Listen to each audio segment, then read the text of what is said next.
You know, some moments in life arrive without any warning at all.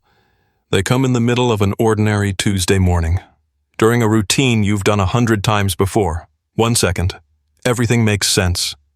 The next, the ground shifts right out from under your feet, and nothing will ever be quite the same again.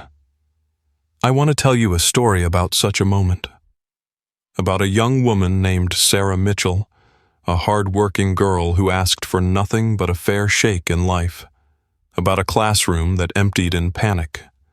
About accusations that spread faster than gossip at a church social, destroying a reputation built over years of honest sacrifice.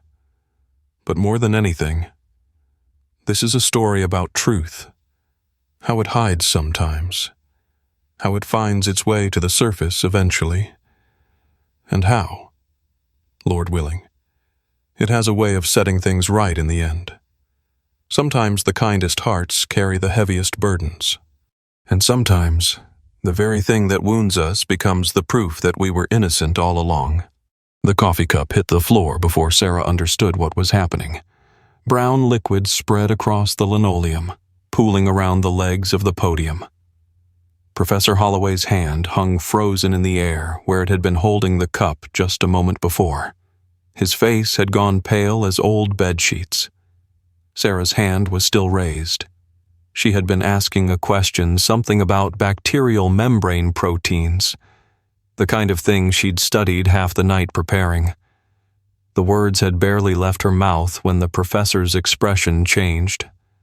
His eyes traveled down from her face to her arm, and everything after that happened in pieces, like a dream you can only half remember. "Out!" His voice cracked on the single word. "Everyone out. Now." Nobody moved. 200 medical students sat frozen in their seats, laptops open, pens hovering over notebooks. Morning sunlight streamed through the tall windows of Lecture Hall C, casting long golden rectangles across the worn floor. Professor Holloway's voice rose to something Sarah had never heard from him in 2 years of classes. Something close to fear. "Now, get out. All of you. Move." Chairs scraped against linoleum. A backpack caught on a desk and sent papers scattering like leaves in a windstorm. Someone near the back started crying sharp, hiccuping sounds that cut through the growing commotion. Sarah didn't move. She couldn't. Her arm was still raised, sleeve bunched at the elbow, and now she understood why Professor Holloway was staring at her like that, why his hands trembled as he fumbled with his telephone, why 200 of her classmates were streaming toward the exits like the building had caught fire. The marks. She looked down at her own forearm, really looked, for the first time since she'd noticed them yesterday morning and figured they were just a peculiar bruise. Dark lines ran from her wrist toward her elbow. Not bruises, something else entirely. Something that looked like rivers drawn on a map with black ink. The skin around them was angry red, raised up like welts, and there was a smell faint and sweet and wrong that she hadn't noticed until this very moment. Professor Holloway's voice carried across the emptying room. He was on the telephone now, words clipped and precise like a man who'd seen emergencies before. "This is Dr. Richard Holloway at Whitmore Medical School. I need an immediate hazmat response to Lecture Hall C." A pause. His eyes never left Sarah's arm. "Possible cutaneous anthrax. 1 visible case. 200 potential exposures." Anthrax. The word landed in Sarah's chest like a stone dropped into still water. She was a second-year medical student. She knew what anthrax was. She knew what those dark marks meant. She knew, with sudden and terrible clarity, that the bump she'd noticed 4 days ago, the one she'd covered with a bandage and ignored because she had an exam to study for and couldn't afford, the emergency room had been the beginning of something far worse than any spider bite. The last student stumbled out the door. The heavy wood swung shut with a sound like a judge's gavel coming down. Sarah sat alone in the second row. Her hand was still raised. Outside, she could hear sirens beginning to wail. Inside, only the hum of the overhead projector and the sound of her own heartbeat, too fast and too loud in her ears. Professor Holloway stood at the podium, telephone pressed to his ear, reporting details in the calm, measured voice of a man who had seen outbreaks before.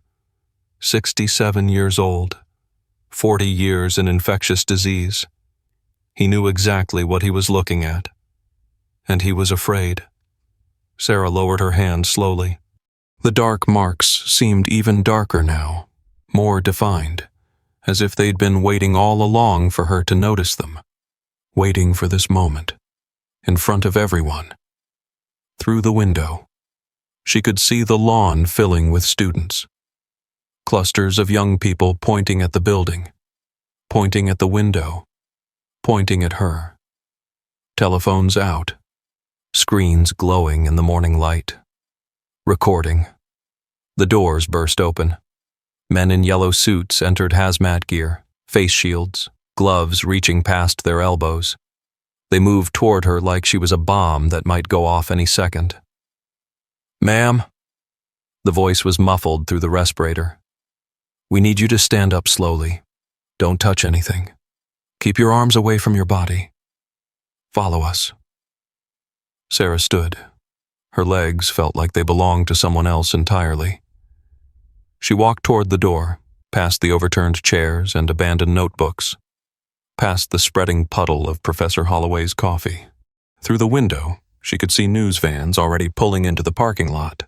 How did they always seem to know the men in yellow suits flanked her on both sides, not touching her, keeping their distance, like she was already gone and just didn't know it yet? She stepped outside into the October morning. The sunlight was warm on her face. The air smelled like fallen leaves and fresh-cut grass. A beautiful day. The kind of day that made a person grateful just to be breathing. 200 students stood on the lawn.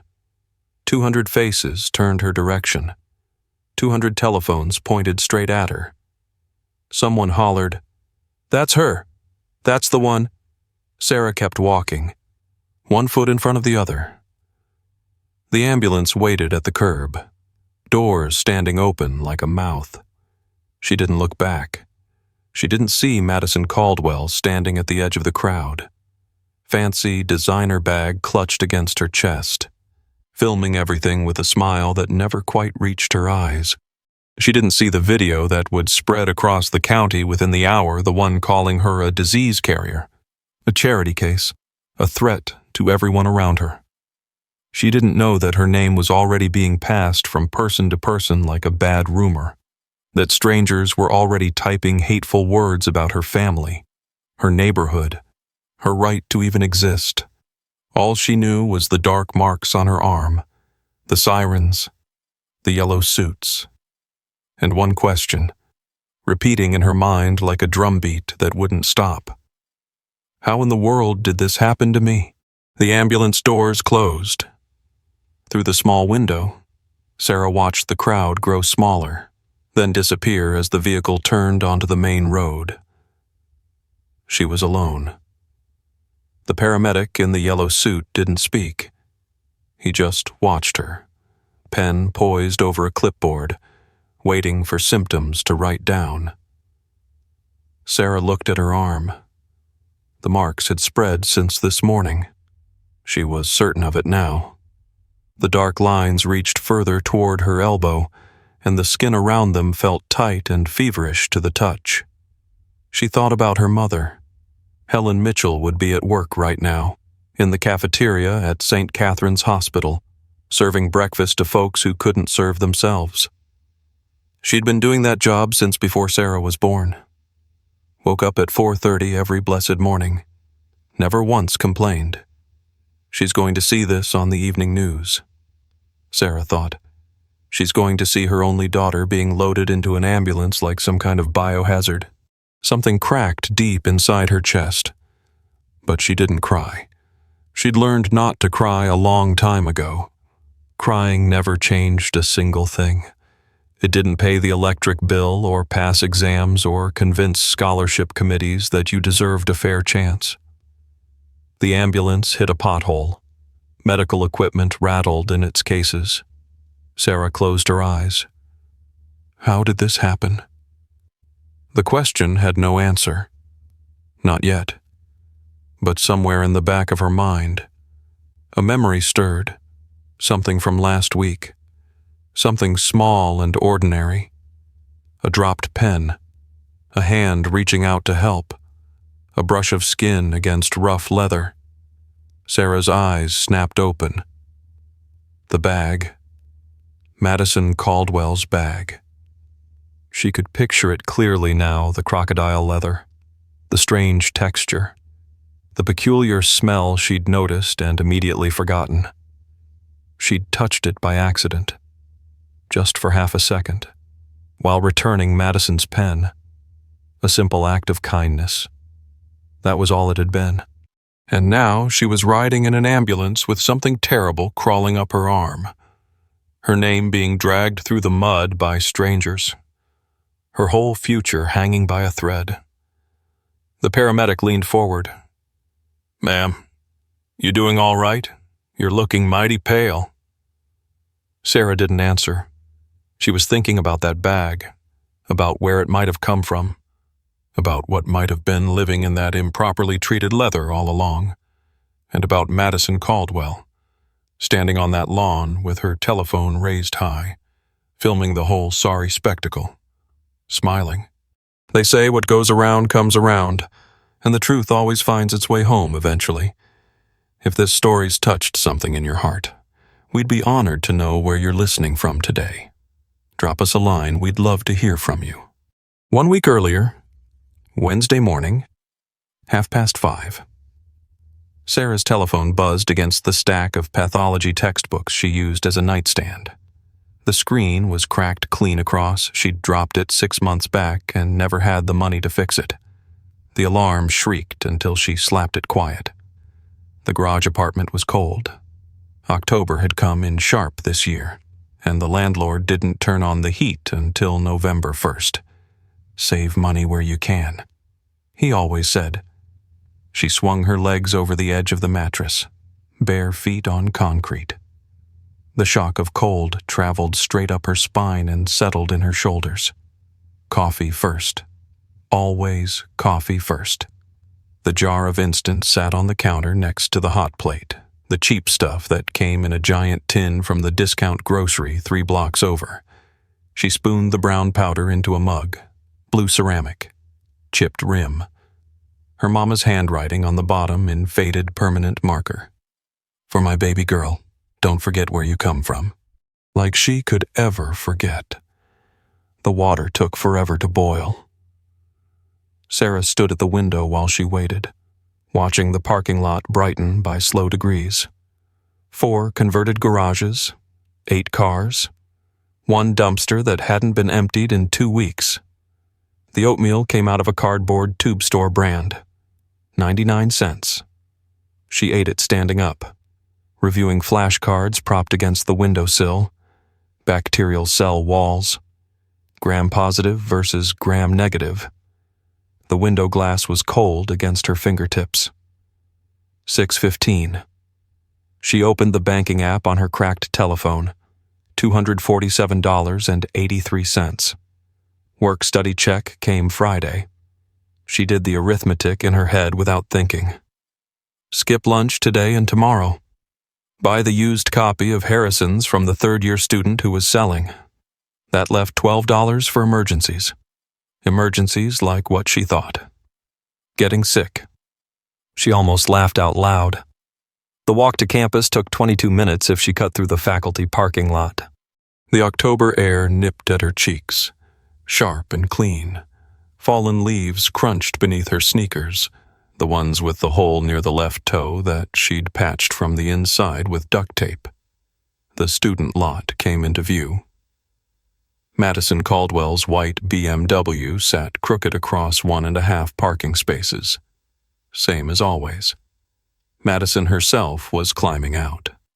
Telephone pressed to her ear, laughing at something. Designer sunglasses pushed up on her head.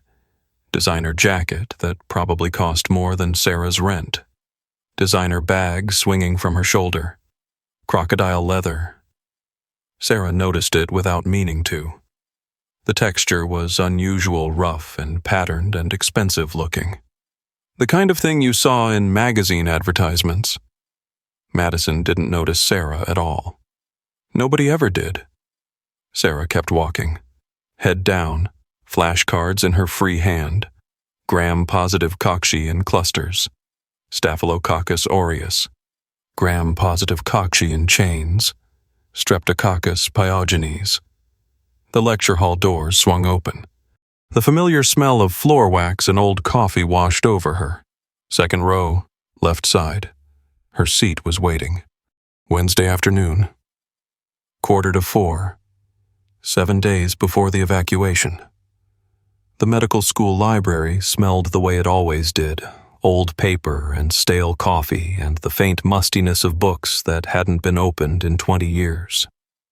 Sarah sat in her usual spot. Back corner table near the bound journals from the 1990s that nobody bothered with anymore. Far from the windows where Madison Caldwell's crowd liked to gather and gossip. Fluorescent lights hummed overhead. The sound burrowed into Sarah's skull like a mosquito that wouldn't quit. She turned a page in Robbins' Pathology, highlighted a sentence with a yellow marker that was running low on ink. Turned another page. The rhythm came automatic, now read, highlight, memorize, repeat. 4 hours until her shift at the campus bookstore. 6 hours until she could crawl into bed. Footsteps approached from somewhere behind her. High heels on linoleum tile. Click, click, click. Sarah kept her eyes on the textbook. $8,000. Madison's voice carried clear across the quiet space. My dealer in Miami shipped it direct from Africa. No middleman, no markup. Completely exclusive. Is that even legal? Another girl's voice. One of Madison's sorority sisters? Who cares? Madison laughed, bright and careless. Just look at it. Have you ever seen anything so gorgeous? The clicking heels passed Sarah's table, a blur of blonde hair and expensive perfume that smelled like gardenias and money. That crocodile bag swinging from Madison's shoulder, catching the fluorescent light. Then a small sound. Metal striking floor. Sarah glanced down. A pen lay near her foot. Gold barrel. Heavy looking. Probably cost more than her entire grocery budget for the week. She picked it up without thinking. Just reflex. The thing any decent person would do. Hey. Sarah held out the pen. You dropped this. Madison turned around. Her eyes traveled over Sarah in a single sweep, the worn cardigan with the fraying cuffs, the discount store jeans faded at the knees, the cracked telephone sitting on the table next to a library book with a torn cover. She reached for the pen. Sarah's forearm brushed against the bag. The leather was rough beneath her skin, not smooth and polished like she'd expected from something so expensive. The texture caught against her arm like sandpaper. And there was a smell coming off it faint, organic, like wet earth after a rainstorm, like something that used to be alive and hadn't quite finished with the business of dying. The smell caught in the back of Sarah's throat. Madison plucked the pen from Sarah's fingers. No thank you. No acknowledgement. Her eyes had already moved past Sarah like she wasn't even there.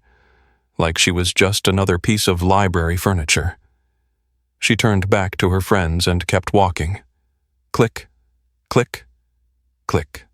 Sarah watched them disappear around the corner toward the study rooms. Her arm itched where it had touched the bag. A faint, tingling sensation, barely worth noticing. She scratched it without thinking and turned back to her textbook. Gram-negative bacteria. Lipopolysaccharide outer membrane. Endotoxin release upon cell death. The itch faded after a minute or two. She forgot all about it. Saturday morning. 4 days before the evacuation. Hot water drummed against Sarah's shoulders.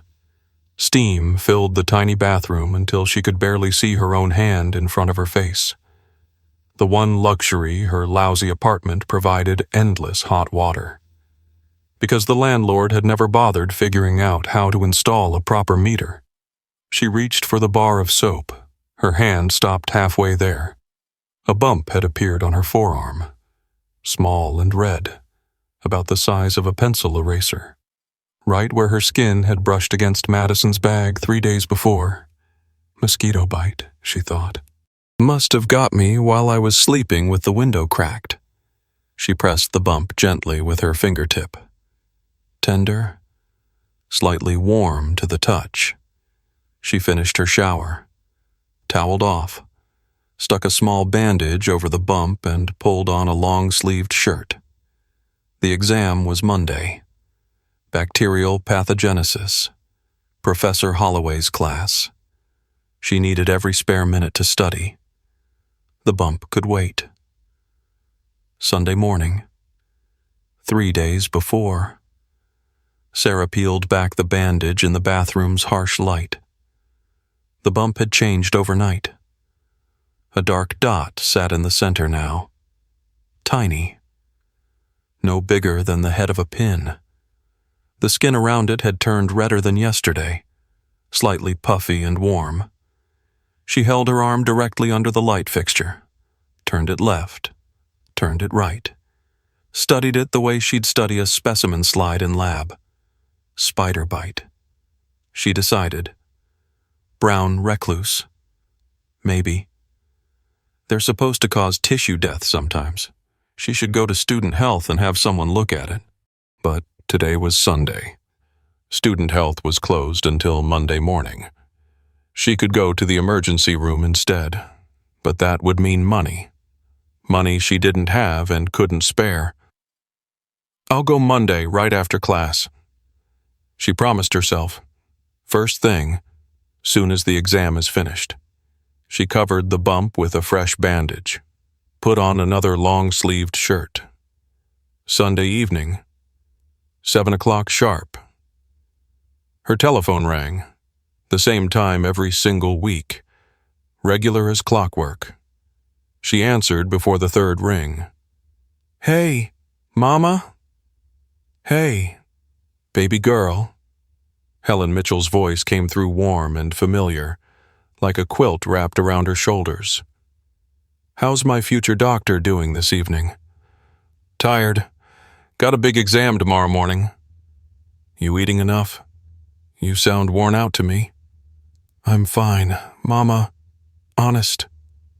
A pause on the line. Through the telephone. Sarah could hear dishes clattering in the sink. Her mother doing the supper cleanup. Receiver tucked between her shoulder and her ear, the way she'd done for as long as Sarah could remember. Your Aunt Ruth called me yesterday, Helen said. She says they're hiring over at the plant. Good benefits. Steady paycheck. She reckons you could probably... Mama? I'm just saying, honey. You don't have to work yourself into the ground like this. There's no shame in honest work.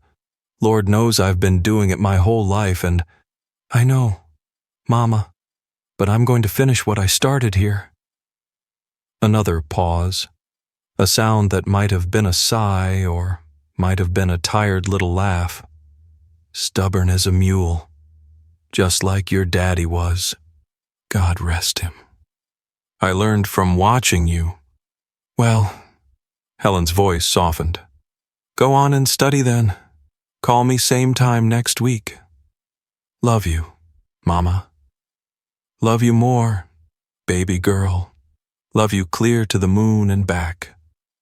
The line went quiet. Sarah sat on the edge of her mattress, telephone in her hand. Outside, a car alarm started wailing somewhere down the block. A man shouted something angry and indistinct. The car alarm stopped. She looked down at the bandage on her arm. Thought about mentioning it to her mother. Mention what? Exactly. A bug bite. A little bump. She opened her textbook instead. Monday morning, 6 o'clock. The day everything changed. Sarah stood in front of the bathroom mirror, bandage peeled back, staring at her arm. The dark center had spread overnight. Black lines extended outward now 3 full inches toward her elbow. They looked like roots growing beneath her skin, like rivers drawn on a map with India ink. Her stomach dropped straight through the floor. The skin around the marks felt tight and hot. The edges were raised and angry red, like something underneath was trying to push its way out. This isn't any spider bite. She knew it. Had known it since Saturday, if she was being honest with herself. But she had an exam in 2 hours. Professor Holloway's class, bacterial pathogenesis, the material she'd been studying for 3 solid weeks. If she went to the emergency room right now, she'd miss the exam. If she missed the exam, her grade would slip. If her grade slipped, the scholarship committee would want to have a conversation. Just 2 hours, she told herself.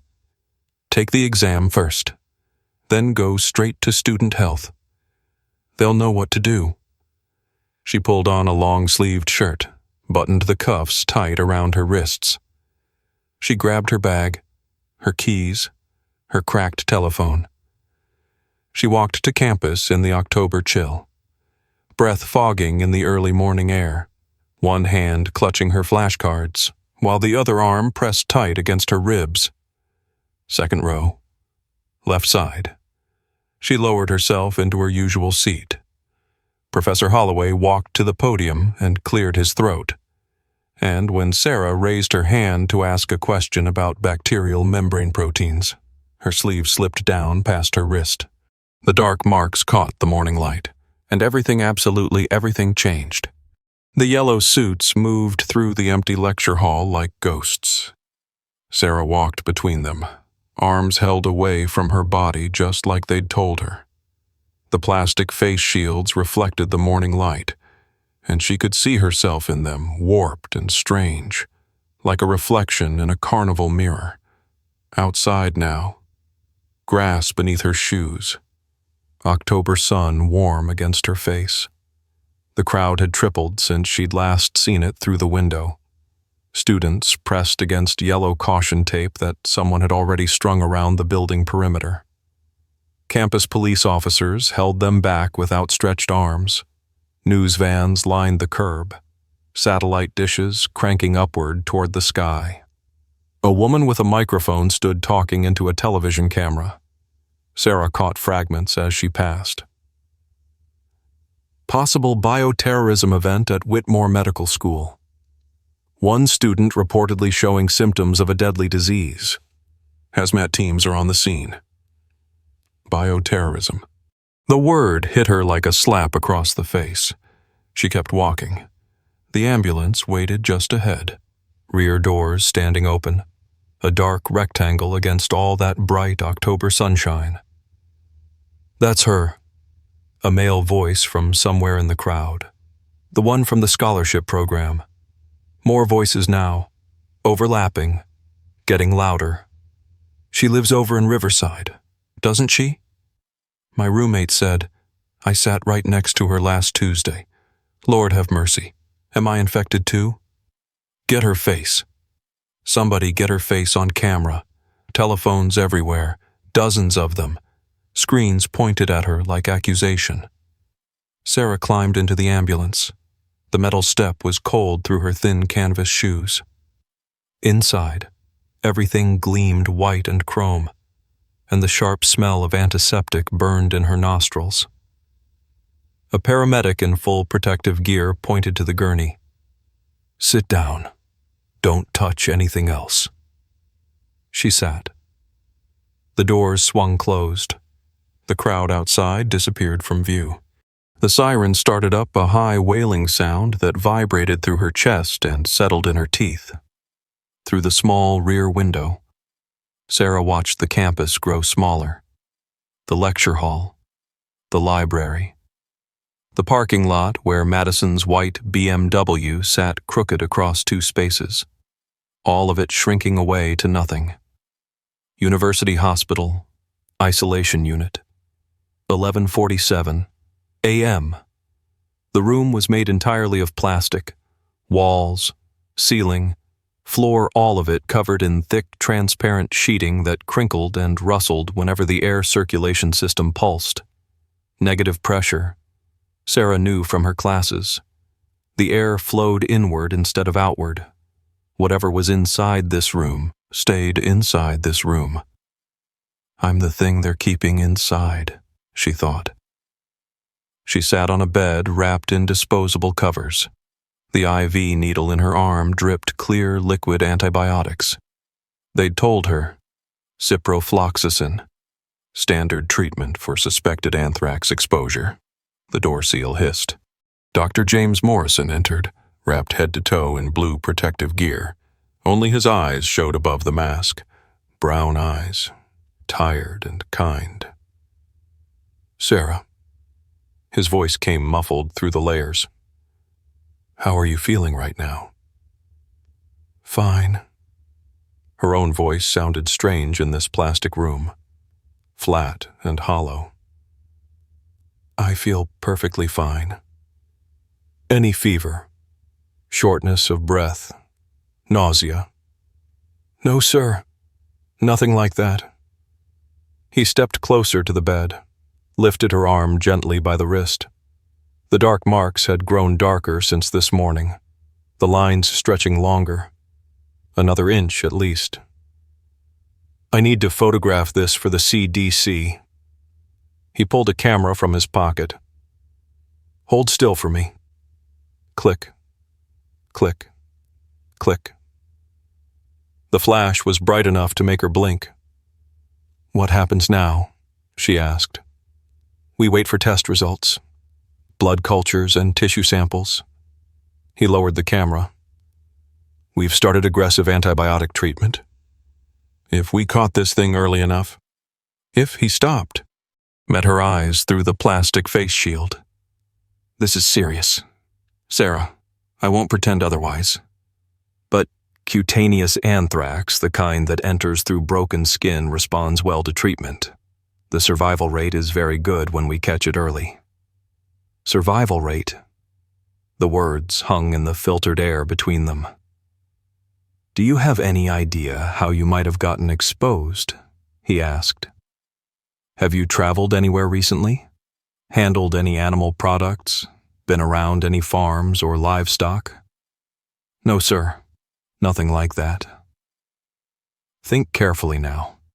Any contact with leather goods, raw wool, animal hides of any kind, the library, the dropped pen, the rough texture of crocodile skin brushing against her forearm. There was a bag, Sarah said slowly. About a week back. I touched somebody's handbag by accident. Crocodile leather. I think it was. Dr. Morrison's pen stopped moving across his clipboard. Whose bag was it? A classmate of mine, Madison Caldwell? He wrote the name down. Drew a circle around it. Then another circle around that. We'll look into it. He left through the airlock door. The seal hissed shut behind him. Sarah was alone again. The IV dripped its steady rhythm. The air system hummed. Somewhere beyond the plastic walls, machines beeped out their patient mechanical heartbeats. Her telephone sat on the bedside table, sealed inside a clear plastic biohazard bag. Through the layers, she could see the screen lighting up, again and again and again. She reached for it. Her fingertips touched the outer bag but couldn't get to the phone inside. Didn't matter anyhow. She could read the notifications right through the plastic. 47 missed calls, 312 text messages. Her name was everywhere, spreading faster than any disease. The screen lit up once more. A video was playing. She could make out the thumbnail through the bag blonde hair, designer sunglasses, a white BMW gleaming in the background. Madison.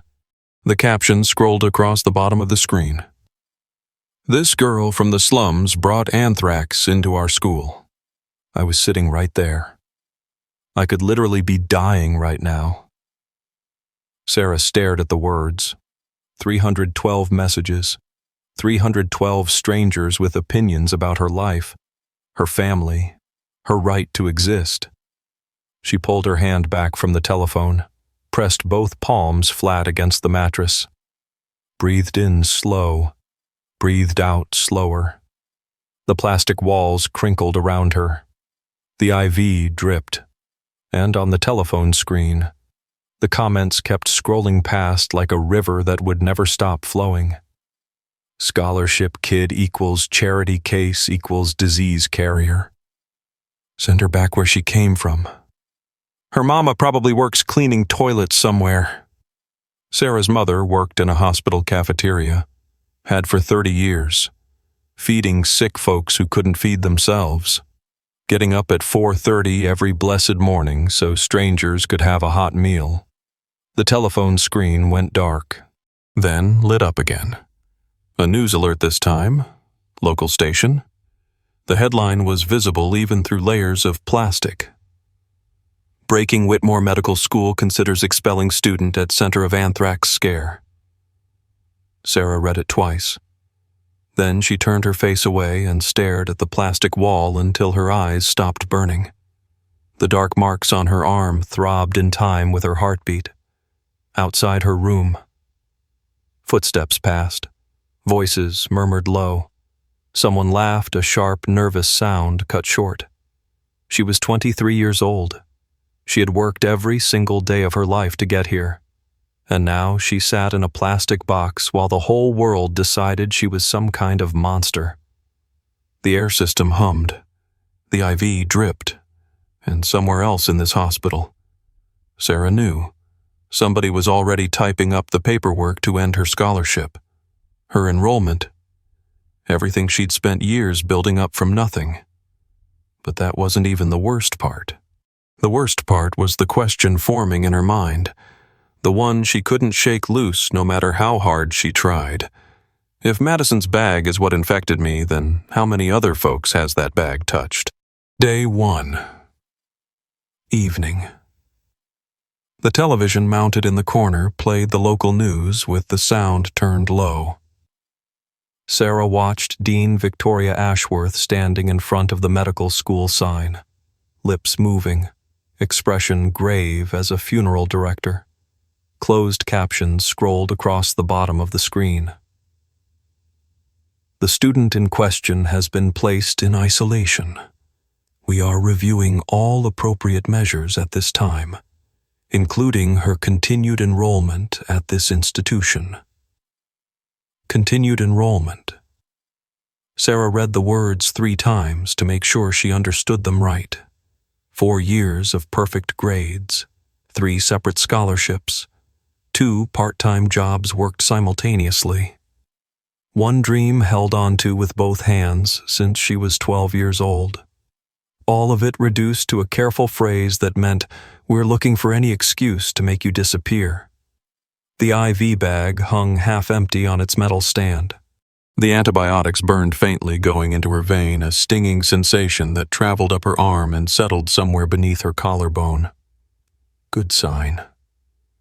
The nurse had said earlier, means the medicine is getting where it needs to go. The plastic walls crinkled as the air system cycled. In, out. In, out. Sarah counted the ceiling tiles. 47. She counted them a second time just to be certain. Still 47. The telephone in the biohazard bag had finally gone dark. Battery dead. Small mercies. She closed her eyes and tried to breathe. Day 2. Morning. The telephone rang 17 times before they finally let her answer it. A nurse in full protective gear held the hospital receiver through a small opening in the plastic barrier. the coiled cord stretched tight as a guitar string. "Mama. Baby." Helen Mitchell's voice cracked through the receiver like something breaking. "Baby girl, are you all right? I've been calling since yesterday evening. They wouldn't put me through no matter how much I begged. I saw what they're saying on the television. I'm okay, Mama. Don't you dare lie to me. Sarah Ann Mitchell. I saw that girl's video. I saw what folks are writing about you on the computer. I saw... Mama, listen to me. I'm okay. The doctors say the medicine is working." Silence on the line. Then a sound, half sob, half exhausted laugh. "What happened? Honey, how'd you get sick like this? They're saying on the news that you brought something terrible into that school. They're saying... I know what they're saying." "Well, did you?" "No, ma'am, I did not." "Then that's the only thing I need to hear." Sarah pressed the telephone receiver harder against her ear. The plastic was cold. Her mother's voice was the warmest thing she'd felt in 2 days. "The things they're writing about us," Sarah said quietly. "About me, about you, about where we come from. I've seen some of it. I'm sorry, Mama. I'm so sorry for embarrassing you like this, for making people think..."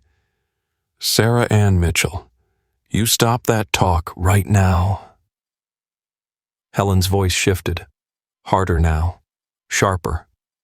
The same voice Sarah remembered from childhood, back when neighborhood kids used to say cruel things about their tiny apartment, their second-hand clothes, the father who'd passed before Sarah could form a single memory of his face. "People been running their mouths about us my whole entire life. When I was carrying you, my own cousin told me I'd never amount to a hill of beans. When your daddy passed, folks said there was no way I could raise a child on my own. When you got accepted to that medical school, some woman at church had the nerve to tell me you'd flunk out before Christmas." A pause, through the telephone line. Sarah heard her mother draw one long, shaky breath. "You know what I did every single time? Same thing I'm fixing to do right now. Keep my head up. Keep putting one foot in front of the other.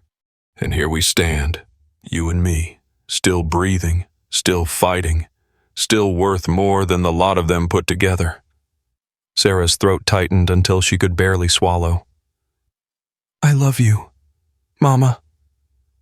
"I love you more, baby girl. You just hang on tight.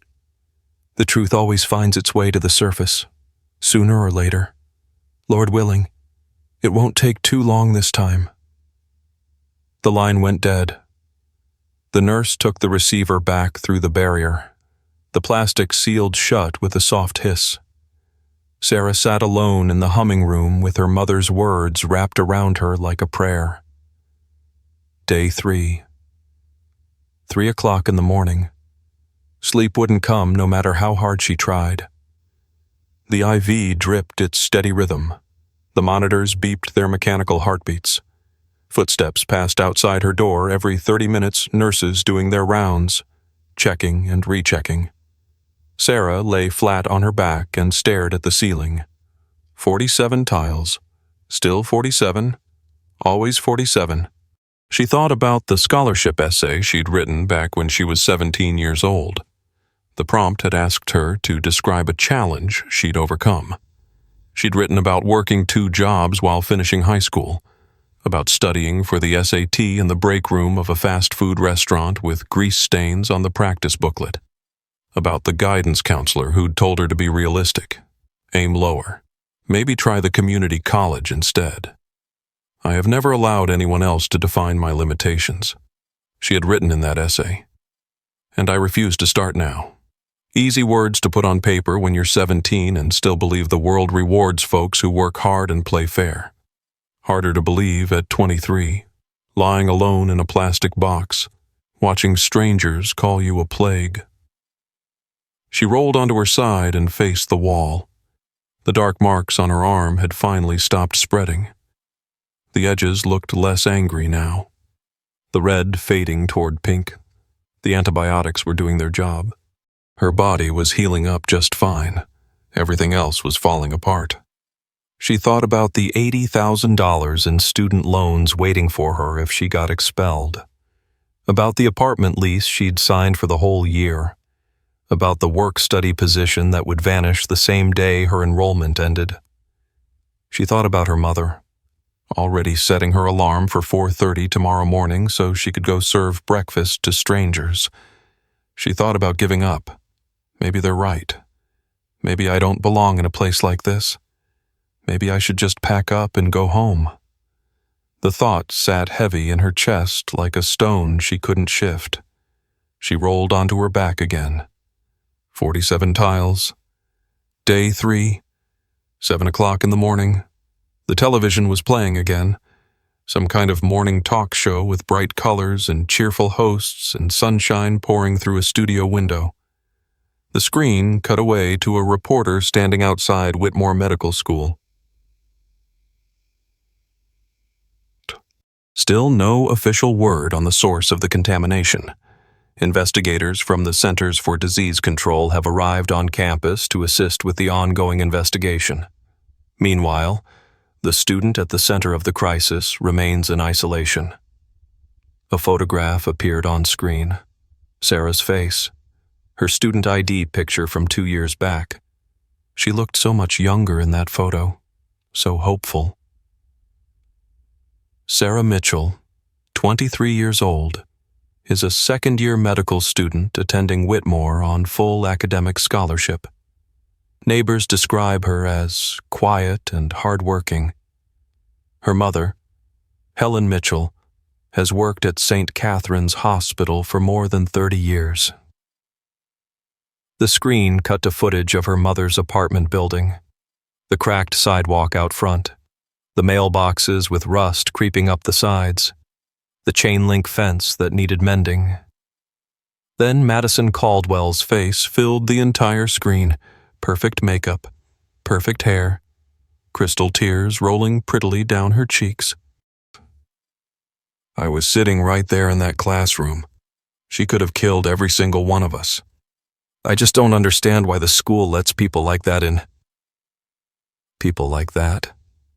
Sarah watched her own photograph disappear, replaced by aerial footage of hazmat teams swarming across the medical school lawn like yellow ants.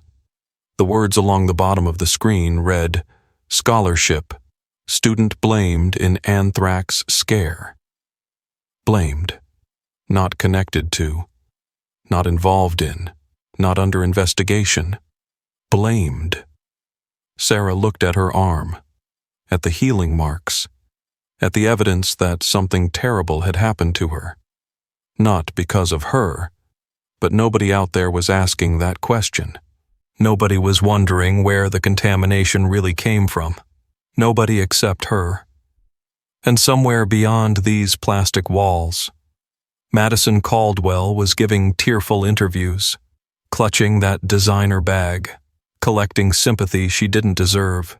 The same bag, the same rough leather, the same strange smell. Sarah pushed herself up to sitting. If that bag is what infected me, she thought, then that bag is evidence. And evidence tells its own story. But did anyone know to go looking for it? Did anyone think to test it? The door seal hissed open. A nurse entered carrying the morning medications. Sarah opened her mouth to speak, to tell somebody about the bag, about Madison, about the library. The nurse was already adjusting the IV checking monitors, entering numbers into a chart, not meeting Sarah's eyes. "Excuse me," Sarah said. "I need to speak with someone about how I got infected." The nurse paused mid-notation. Her eyes flickered toward Sarah for half a second, then darted away again. "The CDC investigator will be here this afternoon. You can tell her everything then." "Her? Dr. Okonkwo. She flew in special from Atlanta." The nurse gathered her supplies and left. The seal hissed shut. Sarah lay back against her pillow. Dr. Okonkwo. CDC. This afternoon. Finally. Someone who might actually listen. Someone who might actually examine the evidence instead of the assumptions. Someone who might ask the right question for once. Not what did Sarah Mitchell bring into this school, but what did Madison Caldwell carry in that $8,000 bag? Day 4. 10 o'clock in the morning. A knock on the plastic barrier. Sarah didn't bother looking up. Another nurse coming to draw blood. Another pair of eyes that wouldn't quite meet hers. "Miss Mitchell." That voice. She turned her head. Professor Holloway stood outside the isolation barrier. Blue hospital gown pulled over his usual tweed jacket. No mask covering his face. In his hand, a paper cup with steam curling up from the top. "Figured you could use something that doesn't taste like it came out of a plastic tube." Sarah stared at him. This was the man who had ordered the evacuation. The man whose voice had sent 200 students running from her like she was a bomb about to go off. "Why are you here?" He pulled a chair close to the barrier and lowered himself into it with a grunt. His knees popped loud enough for Sarah to hear through the plastic. 67 years old and still showing up to teach because he couldn't stand to stay away. Because something about this whole business doesn't add up. He set the coffee cup down on the small transfer shelf built into the barrier, reached into his jacket pocket and pulled out a leather notebook covered in handwriting so cramped Sarah couldn't read a word of it from where she sat. "I've been studying infectious diseases for 40 years now. Miss Mitchell, anthrax doesn't just appear out of thin air. It comes from exposure to something. Contaminated animal products, improperly processed hides, imported goods from regions where the disease runs wild in livestock." Sarah's heartbeat picked up speed. "I've been looking through your file, your home address, your daily routine, your work history going back 3 years. He flipped a page in the notebook. "You don't live anywhere near livestock. You don't work with animal products. You don't handle imported goods of any kind. So where did I get exposed?" "That's exactly what I've been asking myself for the past 3 days. He leaned forward in the chair, elbows resting on his bony knees. "The CDC investigator arrives this afternoon. Dr. Okonkwo, out of Atlanta. She's good at what she does, one of the best epidemiologists in the whole country. She'll want to hear every last detail you can remember." Sarah's hands gripped the bedsheet until her knuckles went pale. "There was a bag." Professor Holloway's eyebrows climbed toward his hairline. "About a week back, in the library. I picked up somebody's pen that rolled under my table and my arm brushed against her bag when I handed it back. Crocodile leather. Smelled strange. Strange how exactly? Organic, like wet dirt. Like something that used to be alive but wasn't quite finished dying yet." The professor's pen scratched across his notebook. He drew a circle around something, then another circle around that one. "Whose bag was it?" "Madison Caldwell." The pen stopped moving. "Victor Caldwell's daughter? The one whose family name is on half the buildings around here?" Sarah nodded once. Professor Holloway sat quiet for a long moment. His jaw worked back and forth like he was chewing on something that tasted sour. "Well now, that does complicate matters some. Does it matter whose daddy has money? It shouldn't." He closed the notebook and tucked it back into his jacket. "But in my experience, Miss Mitchell, money has a way of bending the truth sideways. The question is whether truth has the good sense to bend itself back." He pushed himself up from the chair. His knees popped again, louder this time. "I'm going to make some telephone calls. The CDC ought to know about that bag before they go looking in all the wrong places." "Professor," he stopped at the edge of the barrier. "Why are you helping me? You could have just filed your report and washed your hands of the whole thing." His eyes met hers through the plastic sheeting. Tired eyes. Kind eyes. The eyes of a man who had seen enough of the world to know how it worked. Because I've been around long enough to recognize when somebody's getting railroaded. He pushed the coffee cup through the transfer chamber. And because 40 years back, when I was young and broke and convinced the whole world was set against me, somebody took a chance on me when nobody else would. Figured it was past time I returned the favor. The coffee was warm in Sarah's hands. Real coffee, strong enough to smell through the plastic wrapping on the cup. Thank you. He nodded once and walked away. The door seal hissed shut behind him. Day 4. 2:30 in the afternoon. Dr. Patricia Okonkwo entered the isolation room dressed in full protective gear, mid-50s, sharp eyes behind the face shield. A clipboard thick with papers tucked under her arm. She didn't bother with small talk.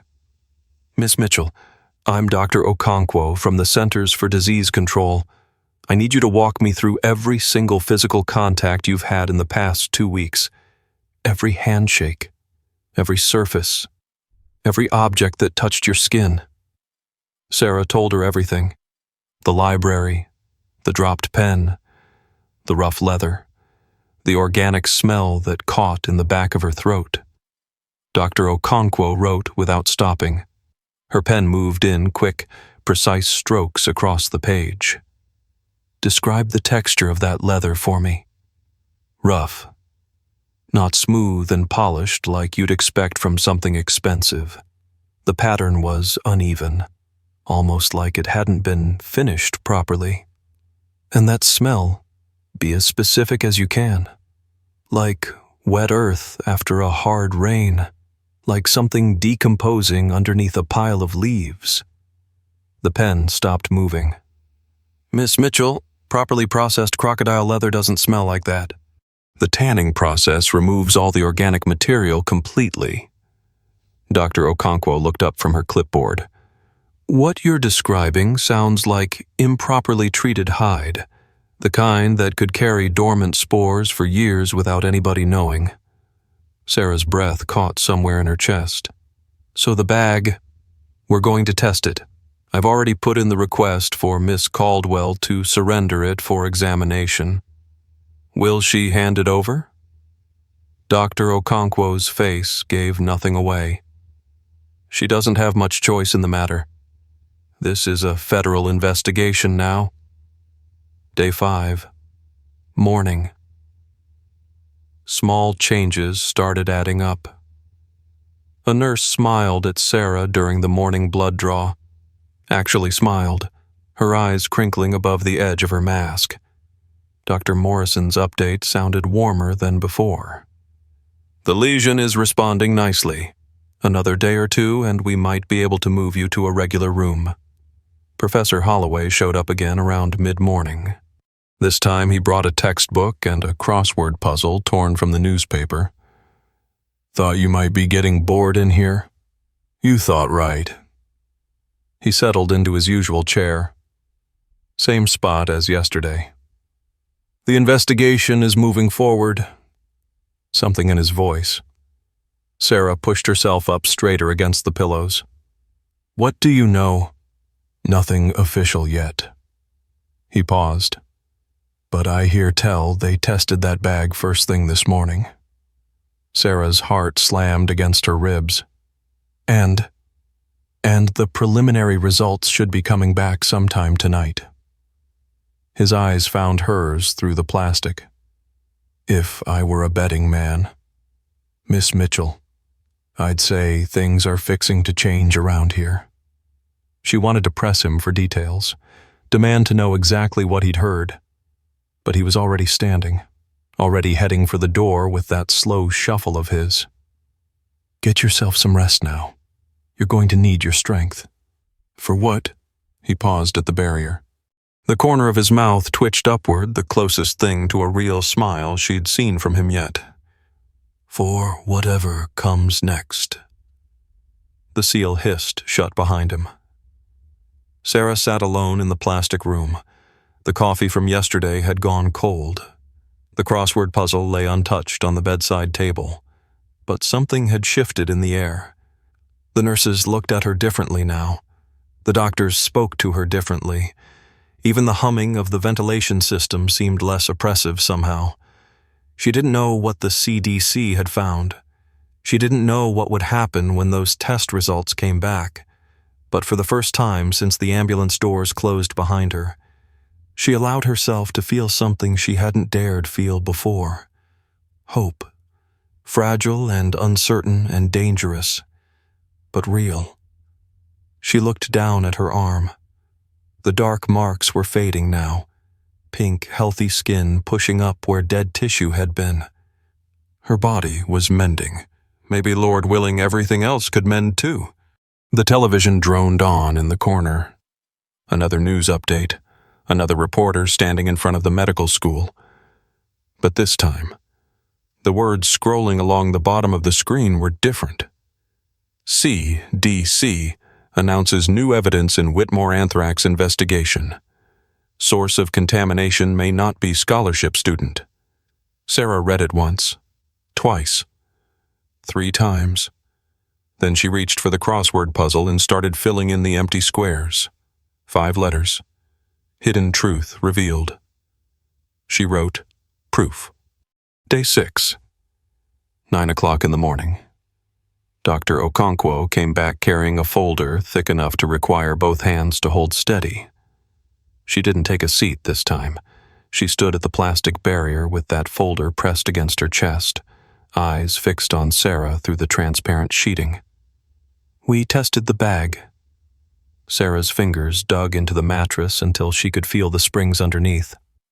The leather was contaminated with Bacillus anthracis, same exact strain that infected you. Dr. Okonkwo opened the folder. Pages rustled like dry leaves. The tanning process was never completed properly. The hide was essentially raw, still carrying viable spores from the animal it came from. Sarah's mouth went dry as August dirt. So, Madison's bag. Miss Caldwell purchased that bag through illegal channels. No import documentation, no health certification, no USDA inspection anywhere in the paperwork. Dr. Okonkwo's voice stayed flat and clinical. She brought contaminated material onto American soil and into a public institution. You were infected because you happened to touch it while doing a kindness. The words landed one by one, heavy as stones dropped into still water. I'm not the source. You're the victim. Sarah stared at the folder in Dr. Okonkwo's hands. All those pages, all that evidence, all that truth, finally written down where people could see it. What happens now? The university has been notified. The FBI is involved. Illegal wildlife imports fall under federal jurisdiction. Dr. Okonkwo closed the folder with a soft snap.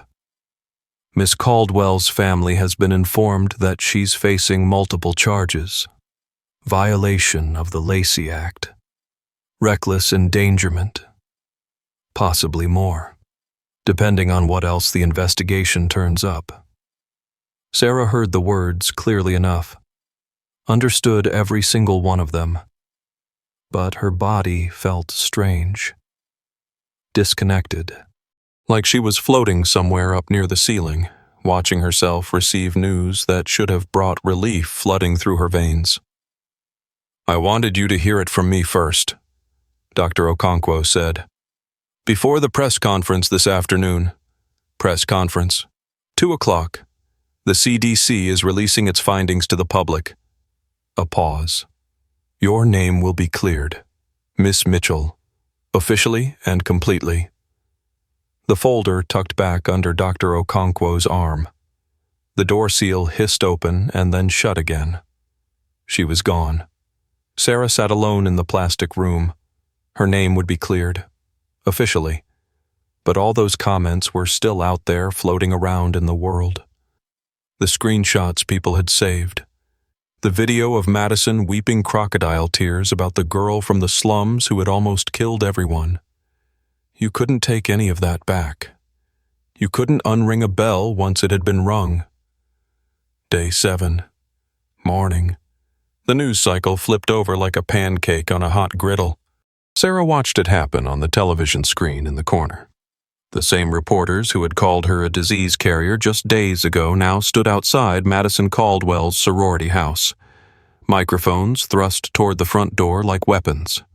Headlines crawled across the bottom of the screen. Wealthy students' illegal purchase caused campus anthrax scare. Scholarship student wrongly blamed for contamination. CDC confirms black market luxury goods behind Whitmore crisis. Madison's tearful video had vanished from the internet, but copies survived. Somebody had strung them all together into a thread that was spreading faster than the original accusations ever had. Remember when this rich girl tried to blame a scholarship student for her own illegal handbag? Money can't buy common sense, I guess. Her daddy's lawyers are going to have their hands full with this one. Sarah watched the comments scroll past. Different words now, different target, but the same poison underneath. The same mob looking for somebody to tear apart. Just pointing their pitchforks in a new direction. Her telephone finally charged up and returned to her buzzed with an incoming message. Marcus Webb, the boy who had written that she should go back where she came from. I was wrong. Dead wrong. I believed the worst about you because it was easier than using my brain. I'm sorry. That's on me. Sarah read it 3 times over. Her thumb hovered above the reply button. She set the telephone face down on the bedside table instead. Not yet. She wasn't ready for that conversation yet. Day 8. Afternoon. Dean Victoria Ashworth appeared at the isolation barrier looking like she'd aged 10 years in a single week. Her face was different now. The sharp professional edges had softened into something almost human. The careful mask had cracked just enough to show what was hiding underneath. Miss Mitchell, Sarah waited. On behalf of Whitmore Medical School, I owe you an apology. The dean's hands twisted together in front of her waist, nervous, uncomfortable, not accustomed to standing on this side of an apology. The way this situation was handled, the public statements, the speculation about your enrollment status, it was wrong. I should have protected you from the gossip. I should have waited for evidence before allowing your name to be dragged through the mud.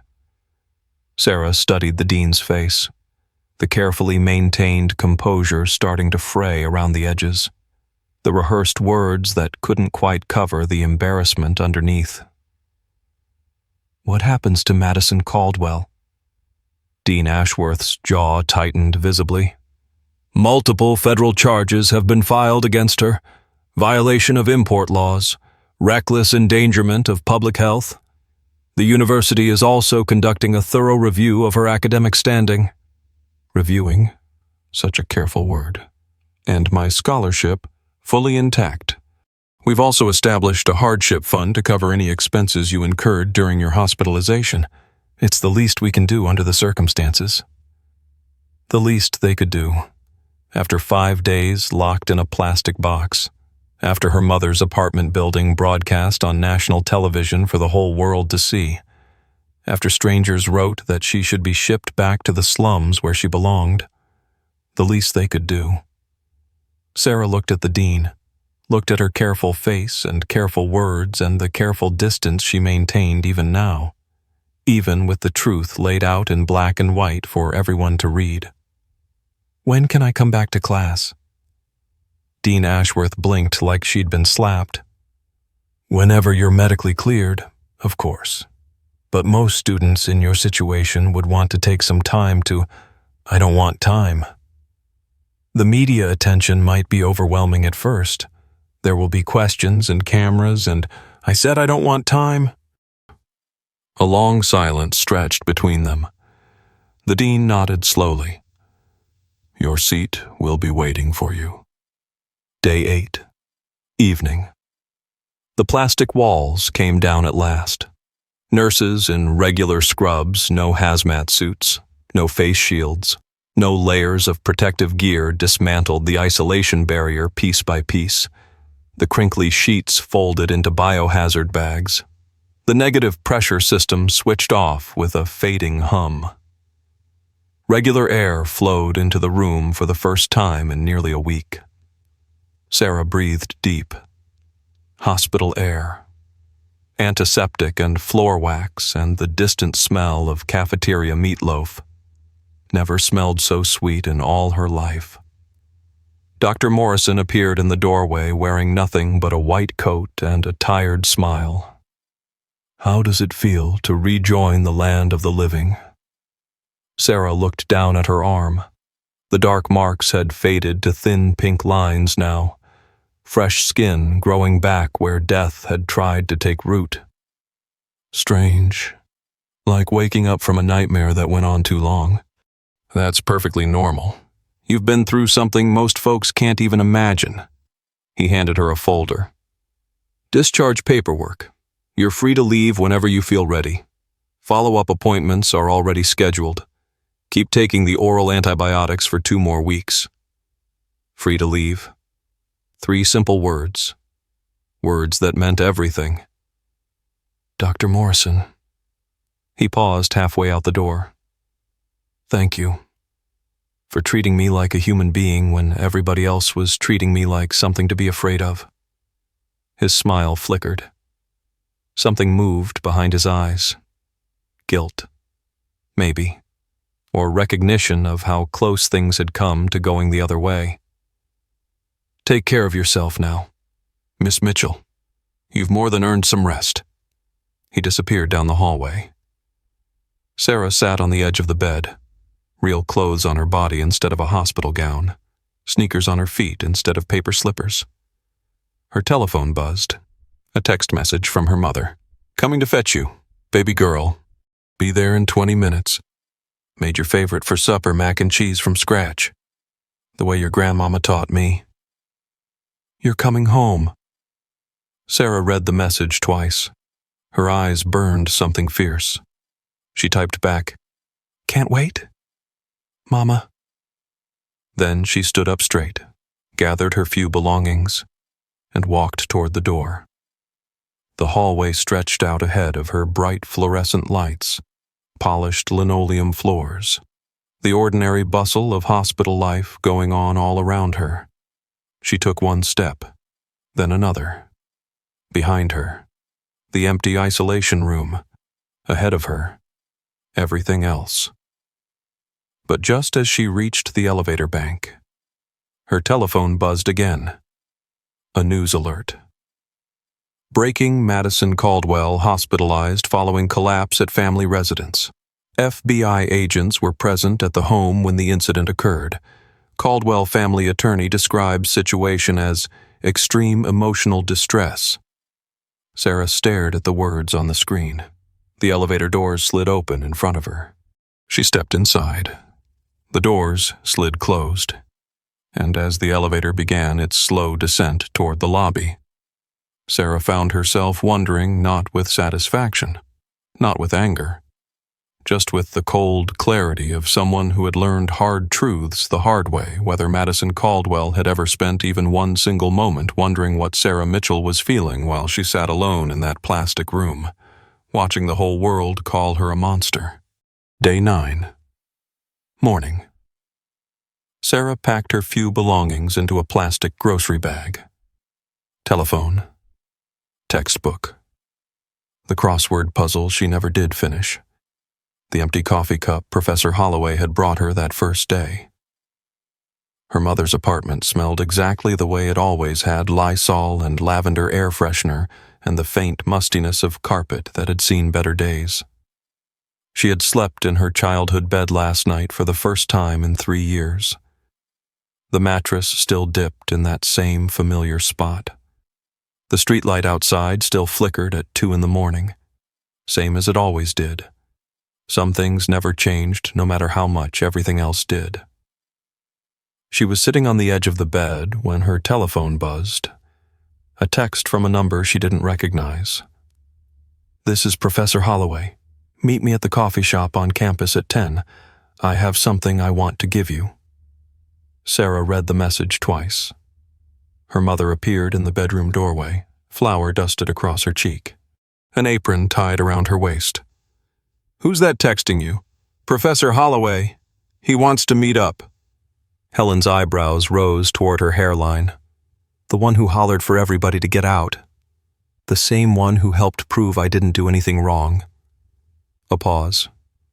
Helen wiped her hands on her apron, leaving white streaks across the faded fabric. "Well then, go on and hear what the man has to say.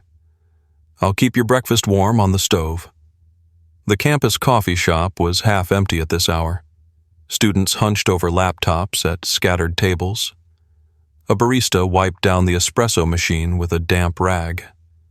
Morning light slanted through the windows, catching dust motes floating lazy in the air. Professor Holloway sat in a corner booth with 2 cups of coffee already waiting on the table. He pushed himself to standing when Sarah walked up slowly, his knees popping loud enough to hear across the room.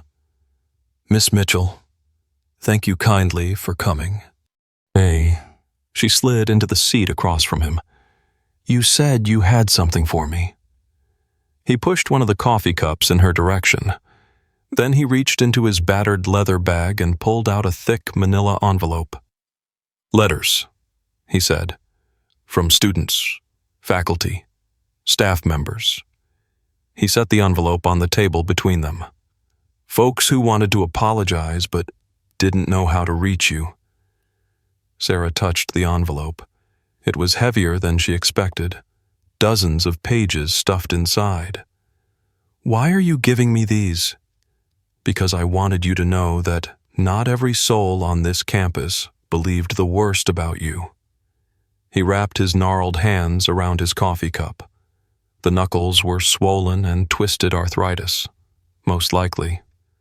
"And because there's something I've been meaning to tell you. Something I don't share with many folks." Sarah waited. 40 years back, I killed a man." Her breath stopped somewhere in her throat.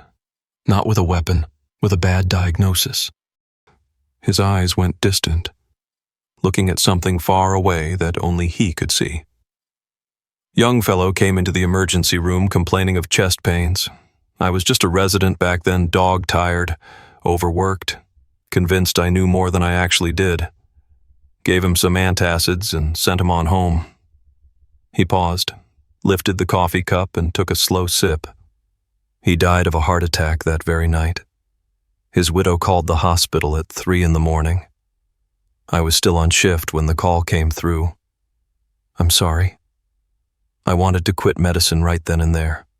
Walked into my attending's office the next morning ready to hand over my badge and be done with the whole business.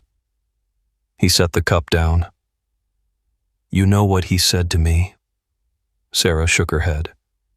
"He said, 'Rich, every doctor loses a patient sooner or later. The question isn't whether you'll make mistakes. The question is what you do after you make them.'" A thin smile crossed his weathered face. "So I stayed. I learned everything I could learn. Spent the next 40 years trying to honor that man's memory by being better than I was the day he died." His eyes found hers across the table. "Point is, bad things happen in this life. Unfair things. Things that make you want to throw in the towel and walk away and never look back." He leaned forward, elbows resting on the table. "But you don't get to choose what happens to you. All you get to choose is what you do next." Sarah looked at the envelope full of letters, at all those apologies from strangers who had believed the worst and then thought better of it. "Why did you help me? You could have just filed your paperwork and moved on with your life." Professor Holloway sat quiet for a long moment. "Because I remember what it felt like to be young and broke, and convinced that the whole world was lined up against me." He shrugged a small, tired movement. "Turns out somebody was looking out for me back then, even when I couldn't see it. Figured it was past time I did the same for somebody else." He finished his coffee and set the empty cup aside. "I should get moving. Faculty meeting starts in an hour." He pushed himself up from the booth, His knees cracked like dry kindling. "But, Miss Mitchell, one more thing before I go." She looked up at him. "That scar on your arm, it's going to fade some over time, but it won't ever disappear completely. You'll carry it with you for the rest of your days." He paused at the edge of the booth. "Don't let it be a reminder of what was done to you. Let it be a reminder of what you survived." He walked away toward the door, moving with that slow, careful shuffle of his. The coffee shop door swung shut behind him. Sarah sat alone with the envelope of letters and a cup of coffee slowly going cold. She opened the envelope. The first letter was handwritten on lined notebook paper, shaky cursive that slanted hard to the right. "Dear Miss Mitchell, I don't suppose you remember me. I sat 2 rows behind you in anatomy last year. I shared one of those awful posts about you before I knew the truth of things. I've deleted it now, but I know that doesn't undo the hurt it caused. I'm sorry. I should have been a better person. I will be a better person from here on out." Sarah read it twice through. Then she reached for the next letter, and the next one after that. Her mother's letter was at the very bottom of the stack. Sarah recognized the handwriting before she even saw the name at the end. Neat, careful cursive that slanted just slightly to the left. The kind of penmanship they used to teach in schools 50 years ago and nobody bothered with anymore. "Baby girl, I'm writing this down because I know I'd cry myself silly trying to say it out loud on the telephone. When I saw what folks were saying about you, I wanted to drive up there and give every last one of them a piece of my mind, but that wouldn't help matters none. Never has and never will. There's something I never told you before. When you were just 7 years old, I overheard your teacher telling another teacher that kids from our part of town don't amount to much. Statistics are against them. She said, she'll probably drop out before she finishes high school. I went home that night and cried until I couldn't hardly breathe. Then I got myself up the next morning and I made a decision. I was going to work every single shift they'd give me. I was going to make sure you had books and quiet and everything you needed to study. I was going to put all my chips on you. Not because I wanted you to prove anybody wrong. I don't give 2 hoots about proving anybody wrong. I cared about you, about what you could become if somebody just gave you half a chance. You raised your hand in that classroom, baby girl. You raised your hand because you had something worth saying. Don't you ever stop raising that hand. The scars will fade with time. Your mama's love won't ever fade one bit. I'm proud of you. Always have been. Always will be. Love, Mama." Sarah read it through 3 times. Then she folded the letter up careful and tucked it into her shirt pocket, right over her heart where she could feel it against her skin. The coffee shop had filled up while she was reading. Students chattering, laptops clicking. Normal everyday life happening all around her like nothing had changed. She thought about Madison Caldwell, about that $8,000 bag that had seemed so important at the time, about the tearful video that had torn a stranger's reputation to shreds just for sympathy and attention. She thought about the pen she had picked up off the library floor, the simple act of kindness that had poisoned her blood. Would she do it again? Knowing what she knew now, the answer came without any hesitation at all. Yes. Not for Madison's sake, for her own. Because being kind wasn't about getting something back in return. It wasn't some transaction where you expected payment. It wasn't a calculation with profit and loss. It was about who you were when nobody was watching, when it cost you something, when it might even hurt you. Nobody could take that from her. Not Madison, not the mob, not the plastic room. Sarah pulled out her telephone, opened Marcus Webb's message, typed, "I hear you. Learn from this. Do better going forward." Hit send. Then she gathered the envelope of letters, left money on the table for the coffee, and walked out into the October morning. The campus spread before her. Same buildings she had walked past 1,000 times. Same paths worn smooth by generations of students. Same trees dropping their leaves in the autumn breeze. But she was different now. The scar on her arm caught the morning sunlight. Pink and healing. A thin line of new skin where darkness had tried to take root. She touched it without thinking. Then she turned toward Lecture Hall C. Monday morning was coming. Time to go back to class. Time to raise her hand again. 2 weeks after the evacuation. 5 minutes before 9 in the morning. Sarah pushed open the doors of Lecture Hall C. The hinges creaked the same way they always had. The same morning light came streaming through those tall windows. The same rows of seats descended toward the podium where Professor Holloway stood shuffling his lecture notes. Everything looked exactly the same as before. Nothing would ever be the same again. 200 heads turned in her direction. The whispers started up immediately, a low humming sound that rippled through the room like wind moving across a wheat field. Sarah walked down the center aisle. She was wearing short sleeves.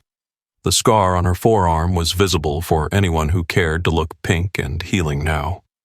A thin river of fresh skin where those dark marks had been. She had chosen this shirt on purpose. No hiding. No shame. No apology. Second row. Left side. Her seat. Somebody had left a small card on the desk. White paper folded in half. Handwritten words inside. Welcome back. No signature. Sarah lowered herself into the chair. Opened her notebook to a fresh page. Uncapped her pen. The whispers faded away to nothing. Professor Holloway cleared his throat. The room fell silent. Before we get started this morning, I want to say something. His voice carried clear across the lecture hall. The same voice that had ordered the evacuation 2 weeks ago. The same voice that had called her Miss Mitchell when everyone else was calling her something far worse. 2 weeks back, we had ourselves a crisis in this very room. But the disease wasn't the real crisis. He paused and let the words settle like dust after a storm. The real crisis was how fast we turned on one of our own, how quick we were to believe the worst, how easy it was for fear to push fairness right out the window. Sarah's throat tightened until she could barely swallow. Miss Mitchell has come back to us because she belongs here, same as she did the very first day she walked through those doors. I expect every single person in this room to remember that going forward. His eyes found hers across the rows of seats. She nodded once. He nodded back. Now then, bacterial pathogenesis. Who can tell me about the mechanism of anthrax toxin? Sarah's hand went up, not hesitating, not apologizing, not asking for permission, just up. The scar caught the morning light streaming through those tall windows. Professor Holloway's mouth twitched at the corner, almost a smile. Miss Mitchell, her voice came out steady and clear. Anthrax toxin works through 3 separate components. The protective antigen binds to receptors on the cell surface and allows the lethal factor and edema factor to get inside. Once they're in, they disrupt cellular signaling and cause tissue death. A pause. I had a chance to study the mechanism up close and personal. Somebody laughed, then somebody else. The tension in the room cracked open like ice on a pond come springtime. Professor Holloway nodded slowly. Excellent answer. And probably the most expensive lesson I've ever had the privilege of grading. 6 months later, Sarah stood at the front of a tutoring room in the basement of the medical school. First-year students sat at tables arranged in a half circle, their faces holding that same mixture of fear and hope she remembered feeling a lifetime ago. On her desk sat a framed photograph. Sarah and her mother standing together at Helen's retirement party. Helen had finally stopped working just last month. 30 years serving breakfast to strangers in a hospital cafeteria. 3 decades of 4:30 alarms and aching feet, and folks who never bothered to say thank you. Sarah's stipend covered the difference in their bills now. The scar on her arm had faded to a thin white line. Most folks didn't even notice it anymore. Sarah noticed it every single day. "In medicine," she said, "we're trained to look for what's wrong, the symptom, the disease, the problem that needs fixing." The students scribbled notes on their yellow legal pads. "But sometimes the most important thing we can do is see what's right. The patient who doesn't fit the diagnosis everybody expects. The student who doesn't match the assumptions folks make. The person everybody else has already written off." She touched the scar on her arm without meaning to. Don't assume you know somebody's story just from looking at them. And don't you ever let anybody else write your story for you. A young woman in the front row raised her hand, nervous looking, scholarship pin on her lapel. "Miss Mitchell, can I ask you something?" "Go right ahead." "How did you do it? Come back after everything that happened to you. Didn't you just want to give up and go home?" Sarah was quiet for a long moment. "Every single day," she said finally. "For about a week straight. I wanted to give up every day." "What changed your mind?" "I remembered why I came here in the first place." Sarah leaned back against her desk. "Not to prove anybody wrong. Not to show them I could take whatever they threw at me. Just because this is what I wanted to do with my life. Who I wanted to become. And nobody, no video. No nasty comments. No plastic isolation room could take that away from me unless I let them." The student wrote something careful in her notebook. Sunday evening, 7 o'clock sharp. Sarah's telephone rang right on schedule. "Hey, Mama? Hey there, baby girl." Helen's voice came through warm and familiar as always. "How's my doctor doing this fine evening?" "Not a doctor yet. Still got 2 more years to go. You're a doctor to me, and that's all that matters." Sarah smiled. Outside her apartment window, the campus stretched out beneath a sky turning purple with evening. Lights flickered on in dormitory windows. Students walked in pairs toward the library. "How are you feeling?" Sarah asked. "You taking your blood pressure medicine like you're supposed to?" "Yes, ma'am. Doctor, ma'am." "Mama." "I'm taking it. Every blessed morning. Just like you told me." Sarah heard dishes clattering through the phone line, even retired. Her mother couldn't seem to sit still.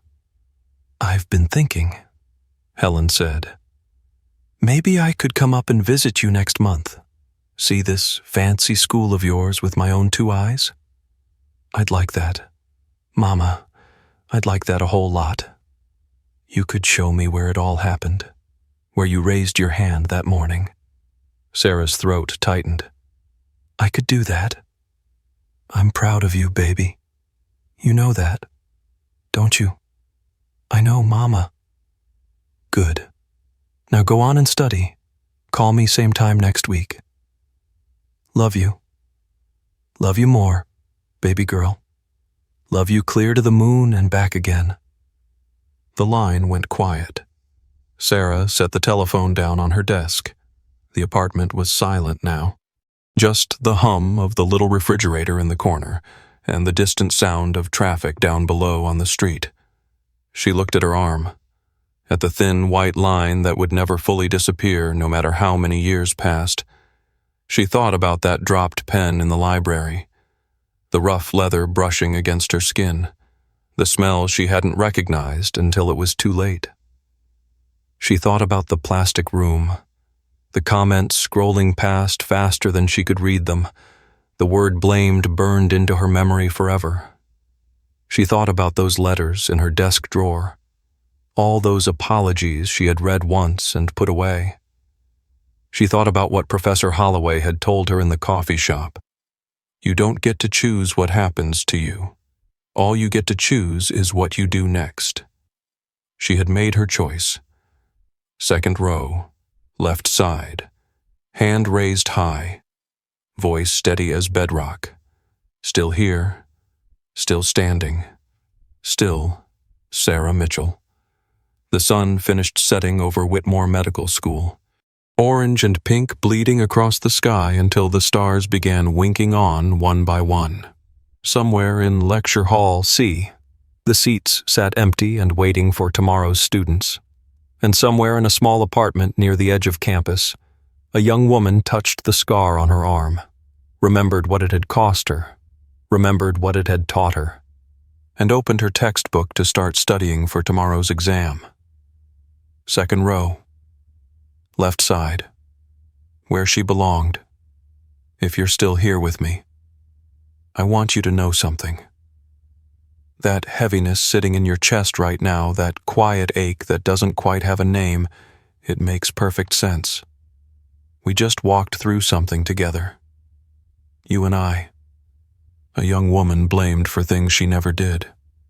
A mother waiting by the telephone, praying for news. A scar that healed on the outside while everything else took its own sweet time. Many of us know what it feels like to be overlooked. To carry something heavy day after day and have nobody think to ask about it. To do the right thing and watch the world punish us anyway.